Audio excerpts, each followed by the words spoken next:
పప్పు చక్కగా మెత్తగా ఉడికిందండి.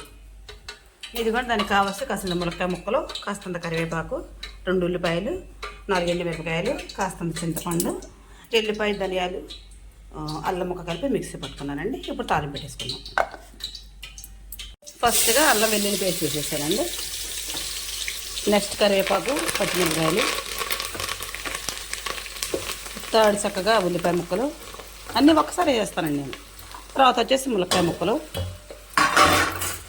కాసిన ఎండుమిరపకాయలు కలిపి చక్క బాగా కలవ దిప్పుకోవాలండి. పసుపు, గల్లుప్పు, పప్పు వేసేసానండి. కారం కూడా వేసానండి. మసాలా కూడా వేసానండి చక్కగా. ఇది కొంచెం చూడండి, చింతపండు పులుసు కూడా పోసేస్తున్నానండి. చక్కగా దీన్ని బాగా మరగనిచ్చుకుందాం. చక్కగా మరిగిన తర్వాత చక్కగా దించుకుంటే టేస్ట్ అద్దరిపోద్దని చక్కగా ఈ విధంగా చారు పెట్టుకోండి. మీరు కూడా సాంబార్ నేను చేసే విధానం మీకు నచ్చితే నాకు ఒక లైక్ ఇవ్వండి. Please subscribe.